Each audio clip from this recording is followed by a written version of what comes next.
Hey guys, my name is Gemma and welcome back to another video. Today's video is going to be about autism and gender dysphoria, and I've done a lot of research into this topic. As I want to disclaim now, I'm not somebody who is an expert or a medic or somebody who's going through gender dysphoria, but it's a topic that's come up a lot in the autistic community recently, and I thought as someone with autism, as an autistic adult, I would talk about it and just make people more aware about how gender dysphoria can affect people who are on the autistic spectrum. So again, I'm not someone who's a professional or an expert or a medic.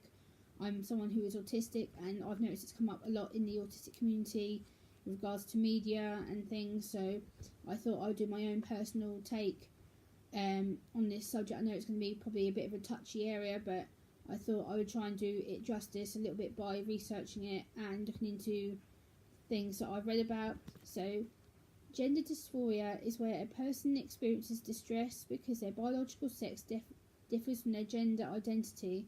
For example, they may have been assigned female at birth but they identify as a man, or may have been born a man and identify as a woman or a non-binary person. There is evidence that autistic people are more than likely to have gender dysphoria, but there is little evidence to say why or how many people will have gender dysphoria. I must say I don't have any personal experience, but I feel this is an important topic to be talked about. You can find out more information on the National Autistic Society website on www.autism.org.uk. The statistic of people with autism who have gender dysphoria is 7.8 of adolescents. Adults attending gender clinics, 5.5% are autistic. I got this statistic from the website network.autism.org.uk, and then I managed to find some information out about the challenges, again from network.autism.org.uk.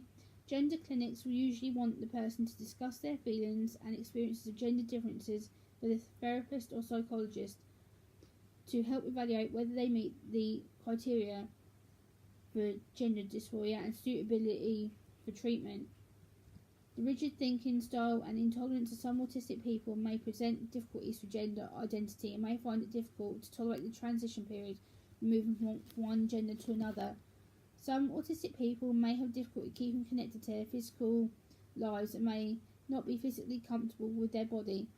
This then can contribute to difficulties to expressing their inner experiences relating to GD and why they want to change gender. As a result, some autistic people may be seen as not meeting the criteria for gender reassignment and miss out on hormone therapy and support they really need. There is evidence, however, that autistic people meet the criteria after evaluation. For clinicians, differentiating between GD and other possible causes for the person's presentation can be tricky. Tony Atwood often talks about girls who are perceived to be different by their same gender peers being more accepted by boys, such as things when playing with Lego or wearing trousers or having similar interests to boys, dressing like a tomboy and disliking dresses and other girls because they are mean, leads to the assumption that they want to be a boy. Such things as cross-dressing or not doing hair and makeup can also be assumed that they want to change gender. Mental health issues. High rates of depression and anxiety are common amongst autistic people who also identify as having gender. How can you help? Help the person to express their feelings. Don't ask open-ended questions to focus on how they experience their life and feeling different as a result of going through gender transition. Avoid talking about bullying or isolation. The effect of high-functioning autism on gender dysphoria.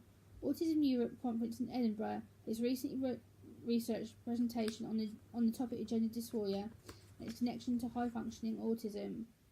And this evidence is from www.autismawarenesscentre.com. People with ASD have reported higher rates of a sexuality decreased heterosexual attraction and an increased homosexual attraction. ASD females report increased homosexual attraction and were not concerned with the gender of their romantic partner. ASD individuals who were gender non-conforming reported better relationships with the opposite sex peers during school years than their gender conforming peers did. ASD groups reported poorer mental health than mental health and controls and belonging to a sexual, gender or diverse group. Worse than this effect. Conclusion of this report: increased non-heterosexuality in ASD may particularly fit predictions from the extreme male brain theory of autism. What is the extreme male brain theory? The extreme male brain theory is a theory done by Simon Baron-Cohen, an autism researcher professor at Cambridge University. Dr. Cohen has proposed the extreme male brain theory of autism, which attempts to explain the similarities between traits in human maleness and traits associated with the autism spectrum. Living in the space between the sexes. The connection between ASD and gender dysphoria has been unnoticed until now.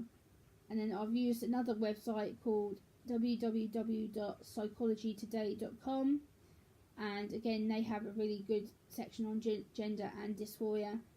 According to the DSM-5, for a person to be diagnosed with gender dysphoria, there must be a marked difference between the individual experienced gender and the gender of others. It must continue for at least 6 months. In children, the desire to be of the other gender must be present, and verbalised this condition causes significant distress of social functioning. So again, they're trying to say it needs to be that. So again, I hope you've enjoyed this video, and I will link the websites that I've used as well. So I will attach the pictures that I've done taken from websites. I hope you've enjoyed this video. Please like, comment, share and subscribe to my channel. Bye guys.